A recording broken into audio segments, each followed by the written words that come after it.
Jumpa lagi Sobat Olahraga, bagaimana kabar kalian? Semoga selalu dalam keadaan sehat. Kali ini kita akan memberikan informasi terbaru di antaranya sebagai berikut ini. Rian Flamengo tampil memukau di Liga Champions.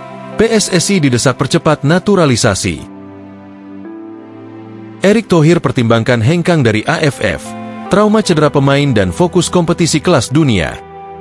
Tapi sebelum lanjut ke berita utama, ada baiknya bantu support channel ini dengan cara subscribe, agar saya tambah semangat bikin kontennya. Terima kasih. Rian Flamengo tampil memukau di Liga Champions. PSSI didesak percepat naturalisasi. Nama Rian Flamengo, pemain keturunan Indonesia yang memperkuat PSV Eindhoven, menjadi sorotan setelah tampil luar biasa di laga Liga Champions melawan Girona pada awal November lalu. Pemain bertahan muda ini menunjukkan performa impresif yang tidak hanya membantu timnya meraih kemenangan telak 4-0, tetapi juga menegaskan potensi besarnya untuk bergabung dengan timnas Indonesia. Gol pembuka dan dominasi PSV. Pada pertandingan tersebut, Rian menjadi aktor utama yang membuka keunggulan bagi PSV. Golnya tercipta di menit ke-15 melalui situasi bola mati. Setelah menerima lemparan ke dalam, Rian dengan tenang melepaskan tendangan kaki kanan meskipun berada di bawah tekanan dari pemain Girona.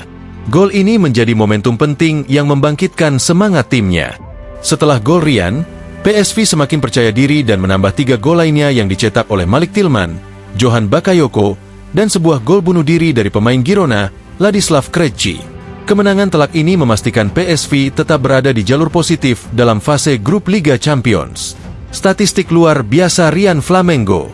Rian bermain penuh selama 90 menit dan berhasil mencatatkan performa yang luar biasa. Ia mendapatkan rating tinggi, 8,2, dari berbagai media olahraga, berkat kontribusinya yang signifikan dalam bertahan dan menyerang.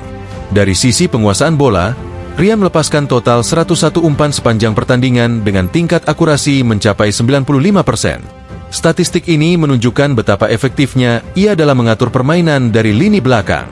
Di sisi pertahanan, Rian sukses memenangkan 5 duel udara dan melakukan beberapa intersepsi penting yang membendung serangan Girona.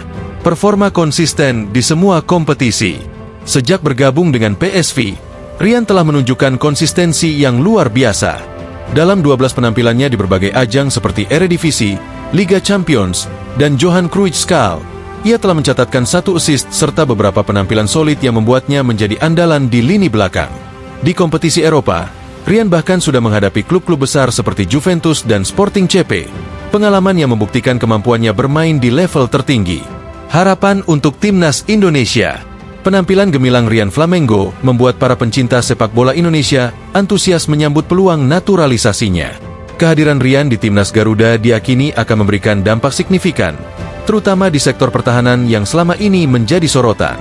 Dengan postur ideal, kemampuan bertahan yang tangguh, dan akurasi umpan yang luar biasa, Rian dianggap sebagai kandidat sempurna untuk memperkuat lini belakang timnas Indonesia.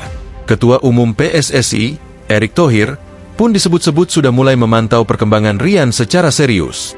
Erick menekankan pentingnya kesiapan PSSI dalam mempercepat proses administrasi jika Rian bersedia dinaturalisasi. Menurut Erick, membawa pemain dengan kualitas kelas Rian Flamengo akan menjadi langkah strategis dalam meningkatkan daya saing timnas Indonesia di kancah internasional. Proses naturalisasi jadi prioritas. Meski Rian belum memberikan pernyataan resmi mengenai keinginannya untuk membela timnas Indonesia, banyak pihak mendesak PSSI untuk segera memulai komunikasi intensif dengan sang pemain. Proses naturalisasi diharapkan dapat berjalan dengan cepat, mengingat usia Rian yang masih muda dan potensinya yang luar biasa. Bergabungnya Rian Flamengo ke timnas Indonesia tidak hanya akan memperkuat lini belakang, tetapi juga memberikan pengalaman bermain di level tertinggi kepada skuad Garuda. Kehadirannya diyakini dapat membantu Indonesia bersaing lebih kompetitif di turnamen besar seperti Piala Asia dan kualifikasi Piala Dunia. Kesimpulan, Rian Flamengo telah membuktikan kualitasnya sebagai pemain bertahan muda dengan performa luar biasa di Liga Champions. Dengan kontribusinya yang signifikan di PSV Eindhoven, ia menjadi salah satu pemain keturunan Indonesia yang paling menjanjikan saat ini. PSSI diharapkan mampu memanfaatkan momentum ini untuk segera membawa Rian ke timnas Garuda. Jika proses naturalisasi berjalan lancar, Indonesia akan memiliki aset berharga yang dapat menjadi tulang punggung lini pertahanan dalam berbagai kompetisi internasional mendatang. Langkah Erick Thohir untuk memprioritaskan pemain-pemain berkualitas seperti Rian Flamengo adalah bukti nyata ambisi besar PSSI untuk membawa sepak bola Indonesia ke level yang lebih tinggi. Kini, tinggal menunggu bagaimana kelanjutan proses ini yang diharapkan dapat membawa hasil positif bagi sepak bola Indonesia. Erick Thohir pertimbangkan hengkang dari AFF, trauma cedera pemain dan fokus kompetisi kelas dunia. Ketua Umum PSSI, Erick Thohir, membuat pernyataan yang mengejutkan terkait masa depan timnas Indonesia dalam turnamen-turnamen yang diselenggarakan oleh Asian Football Federation, AFF. Dalam sebuah wawancara yang baru-baru ini dilakukan, Erick membuka wacana untuk mengevaluasi kembali partisipasi timnas Indonesia di ajang tersebut, bahkan mempertimbangkan kemungkinan untuk mengurangi atau menghentikan keikutsertaan di turnamen AFF. Fokus utama yang kini ingin diprioritaskan adalah keikutsertaan dalam turnamen-turnamen besar yang lebih bergengsi dan memiliki tingkat persaingan lebih tinggi, seperti kualifikasi Piala Dunia dan Piala Asia yang masuk dalam kalender FIFA. Memprioritaskan turnamen resmi yang lebih bergengsi. Erick Thohir menekankan bahwa dalam perkembangan sepak bola Indonesia, sangat penting bagi timnas untuk lebih memfokuskan perhatian pada kompetisi-kompetisi yang lebih resmi dan diakui oleh FIFA. Mengingat bahwa Piala Dunia dan Piala Asia merupakan kompetisi yang lebih prestisius dan memberi dampak yang lebih besar bagi perkembangan timnas Indonesia, Erick percaya bahwa fokus pada dua turnamen tersebut akan memberikan peluang yang lebih besar untuk meningkatkan kualitas permainan tim, baik secara teknis maupun mental.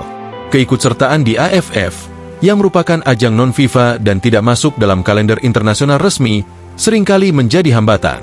Jadwal AFF yang sering tumpang tindih dengan musim kompetisi Liga Domestik dan Eropa membuat banyak pemain bintang Indonesia yang berkarir di luar negeri sulit bergabung.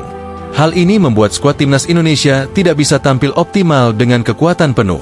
Selain itu, faktor risiko cedera pemain yang kerap terjadi di turnamen seperti AFF menjadi alasan utama Erick untuk memikirkan kembali keikutsertaan Indonesia dalam ajang tersebut. Kenangan buruk cedera pemain yang mengganggu performa tim. Salah satu alasan kuat di balik pemikiran Erick untuk mengevaluasi kembali partisipasi di AFF adalah pengalaman pahit yang melibatkan cedera pemain-pemain timnas Indonesia pada turnamen sebelumnya. Erick Thohir mengingat dengan jelas insiden cedera yang terjadi pada final SEA Games 2019, ketika gelandang Evan Dimas terpaksa meninggalkan lapangan setelah mengalami cedera parah akibat diinjak oleh pemain Vietnam, Doan Van Hau. Cedera ini memaksa Evan Dimas untuk absen cukup lama, yang tentu saja berdampak pada penampilannya di klub maupun timnas Indonesia. Cedera pada pemain kunci lainnya juga terjadi dalam ajang AFF 2024. Rivaldo Pakpahan, salah satu gelandang muda yang memiliki prospek cerah, terpaksa keluar lebih awal dari pertandingan melawan Vietnam akibat pelanggaran keras yang diterimanya. Kejadian-kejadian seperti ini, di mana pemain kunci harus menepi dari lapangan karena cedera, menunjukkan bahwa turnamen-turnamen non-FIFA seperti AFF seringkali diwarnai dengan permainan keras yang meningkatkan risiko cedera. Dalam pandangan Erick, risiko tersebut terlalu besar dibandingkan dengan manfaat yang didapat dari keikutsertaan dalam ajang-ajang tersebut. Apalagi jika tujuan utama adalah mempersiapkan timnas Indonesia untuk bersaing di level internasional yang lebih tinggi. Peluang bergabung dengan East Asian Football Federation, EAFF. Selain mengevaluasi kembali partisipasi di AFF, Erick Thohir juga membuka peluang untuk timnas Indonesia bergabung dengan East Asian Football Federation, EAFF. EAFF merupakan badan pengelola kompetisi sepak bola di Asia Timur yang melibatkan negara-negara dengan tradisi sepak bola yang kuat seperti Jepang, Korea Selatan, China, dan negara-negara lain yang memiliki infrastruktur sepak bola kelas dunia. Erick percaya bahwa bergabung dengan EAFF akan memberikan timnas Indonesia kesempatan untuk bersaing dengan negara-negara yang memiliki tingkat kompetisi lebih tinggi. Negara-negara seperti Jepang dan Korea Selatan memiliki sepak bola yang sangat berkembang, dengan kualitas pemain dan pelatih yang sudah diakui dunia. Bergabung dengan EAFF tidak hanya akan meningkatkan level kompetisi yang dihadapi timnas Indonesia, tetapi juga memberikan pengalaman yang sangat berharga dalam menghadapi tim-tim papan atas di Asia.